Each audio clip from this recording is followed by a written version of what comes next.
దేవుని వాక్యములోంచి ఏదైనా ఒక బలహీనత జీవితంలో కనబడితే అది సరిచేసుకునే వరకు కూడా ఆరాటపడే ఒక దేవుని సేవకుని అనుభవం మీతో చెప్తున్నాను.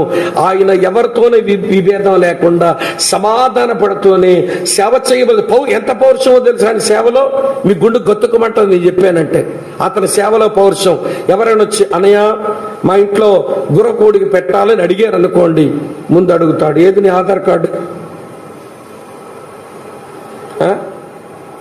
ఏది నీ డ్రైవింగ్ లైసెన్స్, ఇవన్నీ ఎందుకన్నా నా ఇంట్లో కోట పెట్టడానికి? నువ్వు ప్రభుత్వానికే సరిగా లేనివాడు ప్రభుకే సరిగా ఉంటావు. నేను మొన్న చూశాను, హెల్మెట్ లేకుండా బండి మీద పోయావే, నీ ఇంట్లో కూటం పెట్టాలా? నీకు ఎక్కడో హెడ్డించి అవుతుంది. ఈయన క్రైస్తవుడు హెల్మెట్ పెట్టుకోలేదు, దెబ్బతిని చచ్చాడంటే దేవుని నామానికి అవమానం. నువ్వు అన్నీ సరిగా ఉంటేనే నీ ఇంట్లో కూటం పెట్టేది.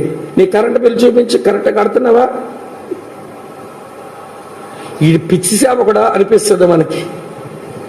ఆధార్ కార్డు అడగడం ఏంటి, డ్రైవింగ్ లైసెన్స్ అడగడం ఏంటి, ఏమంటే హెల్మెట్ పెట్టుకున్నావా లేదా అడగడం. నేను ఏమో ఆ చర్చలో ఒక అమ్మాయి ఉంది, పాపం పిల్లవగా చాలా సంవత్సరాలు ఉండిపోయింది, 36 సంవత్సరాలు వచ్చింది పిల్లకి. సరే నేను ఒక అబ్బాయిని తీసుకెళ్ళాను, ఒక లెక్చరర్ని, ఫిజిక్స్ లెక్చరర్ తీసుకెళ్ళా సంబంధానికి. నేనేమో కారులో వచ్చాను శ్రీకాకుళం నుంచి.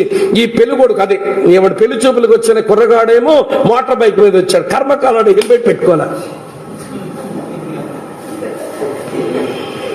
పెళ్లి మాటలన్నీ మాట్లాడిన తర్వాత ఆయన అన్నాడు, బ్రదర్ ఐఎమ్ వెరీ సారీ, ఈ అమ్మాయిని మీకు ఇచ్చే విషయంలో పెళ్లికి దేవుని నడిపిస్తే నాకేం అభ్యంతరం లేదు, కానీ నువ్వు పెళ్లి చూపులకు వచ్చినప్పుడు చెప్పొచ్చావా? అందరికీ ఇంట్లో చెప్పొచ్చుంటావుగా, ఇరుగు పొరుగు వాళ్ళు చెప్పొచ్చావుగా, కానీ నువ్వు హెల్మెట్ పెట్టుకోకుండా వచ్చావు. మధ్యలో ఎక్కడైనా చచ్చావనుకో, వీరు నమ్మిన దేవుడు ఏం కీడు చేశాడని దేవుని నామానికి అపకీర్తి రాదు నీ వల్ల, హెల్మెట్ పెట్టుకోరావన్నా. రెండోసారి సిట్టింగ్ వచ్చినప్పుడు హెల్మెట్ లేకుండా నువ్వు వచ్చావంటే నీకు పిల్లనివ్వను పో అన్నాడు. నీకు పిల్లనిచ్చేది లేదు పో అన్నాడు ఆయన. అదేంటన్నంత మొండిగా చెప్పావంటే, దేవుని పిల్లలకే క్రమశిక్షణ లేకపోతే, కట్టుబాట్లు లేకపోతే లోకస్తులకు ఏమి నేర్పిస్తారు తమ్ముడు ఈ దేవుని పిల్లలు?